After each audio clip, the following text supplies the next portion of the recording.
Hello students, आपका मेरे channel विकास education point पर स्वागत है।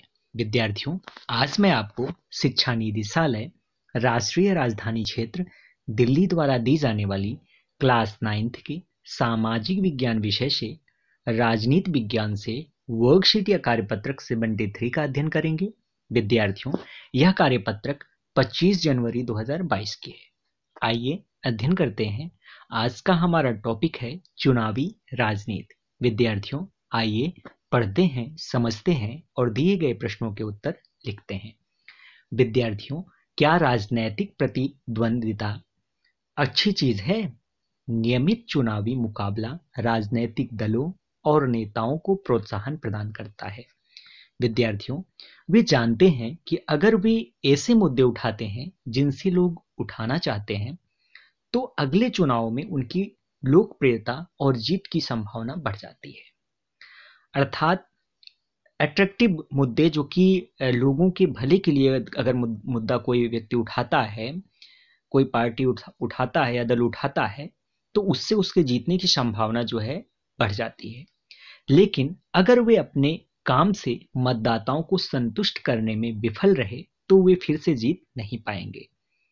हमारे संविधान निर्माताओं ने हमारे भावी नेताओं का चयन करने के तरीके के रूप में चुनाव में स्वतंत्र प्रतिस्पर्धा का विकल्प चुना।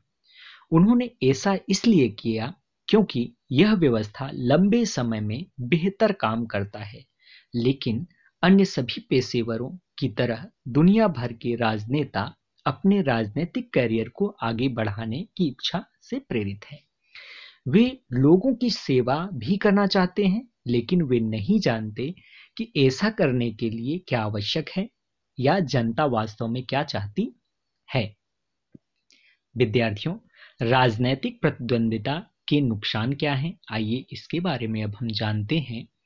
विद्यार्थियों, हर इलाके में फूट और गुटबाजी की भावना पैदा करता है। राजनैतिक प्रतिद्वंद्विता बच्चों फूट और गुटबाजी जो है वो को पनपने देता है। अर्थात कभी कभी धार्मिक मुद्दे लोग उठा देते हैं, चुनाव में जीतने के लिए हर तरह के हथकंडे अपनाते हैं। समाज और देश की सेवा करने की चाह रखने वाले कोई अच्छे लोग अस्वस्थ राजनीति के कारण चुनावी मुकाबले में नहीं उतरते हैं। विद्यार्थियों, पार्टी पॉलिटिक्स, जहां विभिन्न राजनीतिक दल और नेता अक्सर एक दूसरे पर आरोप लगाते हैं, वे चुनाव जीतने के लिए विभिन्न हथकंडे अपनाते हैं। यह सही किस्म की दीर्घकालीन राजनीति को पनपने नहीं देता है। यहाँ पर एक पोस्टर देखिए, दिख रहा होगा आप लोगों को। मेरे पास योजनाएं हैं, घोषणाएं हैं, वादे हैं, और मेरे पास, इन आदमी बोल रहा है, मेरे पास वोट है। विद्यार्थियों, इसका यथार्थवादी तरीका यह है कि एक ऐसी प्रणाली स्थापित की जाए जहां राजनीतिक नेताओं को जनता की सेवा करने के लिए पुरस्कृत किया जाए और ऐसा न करने के लिए दंडित किया जाए। यह पुरस्कार या दंड लोग तय करते हैं। यह बाजार की तरह काम करता है। जैसे अगर कोई दुकानदार सिर्फ अपने फायदे में दिलचस्पी रखता है, तो भी उसे ग्राहकों को अच्छी सेवा देने के लिए मजबूर होना पड़ता है। अगर वह ऐसा नहीं करता है तो ग्राहक किसी और दुकान पर चला जाएगा।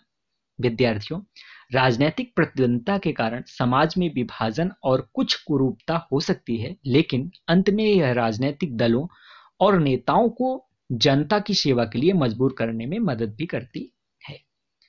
आइए बच्चों, अब हम क्वेश्चन आंसर करते हैं, प्रश्नोत्तर करते हैं। तो पहला प्रश्न है, आपके अनुसार किसी देश में किस तरह की चुनावी प्रतिस्पर्धा होनी चाहिए? तो इसका आंसर लिखेंगे, मेरे अनुसार किसी देश में चुनाव में स्वतंत्र प्रतिस्पर्धा होनी चाहिए। नेक्स्ट क्वेश्चन है, यदि किसी देश में कोई चुनावी प्रतिस्पर्धा नहीं है, तो क्या इसे लोकतांत्रिक प्रकार का चुनाव कहा जा सकता है? तो इसका आंसर लिखेंगे बच्चों, यदि किसी देश में कोई चुनावी प्रतिस्पर्धा नहीं है, तो इसे लोकतंत्र प्रकार का चुनाव नहीं कहा जा सकता है।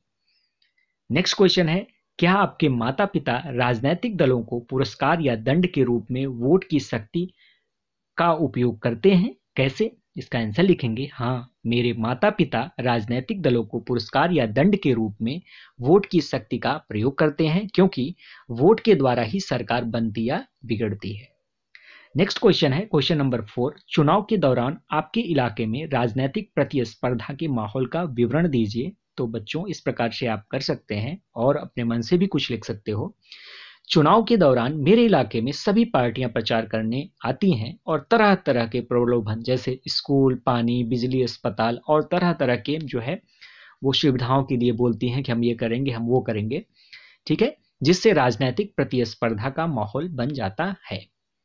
ठीक है, तो ये था आज का हमारा कार्यपत्रक। बच्चों, कोविड-19 जैसे महामारी से सुरक्षित रहने के लिए हमें नियमित रूप से अपने हाथों को साबुन और पानी से धुलना चाहिए। धन्यवाद।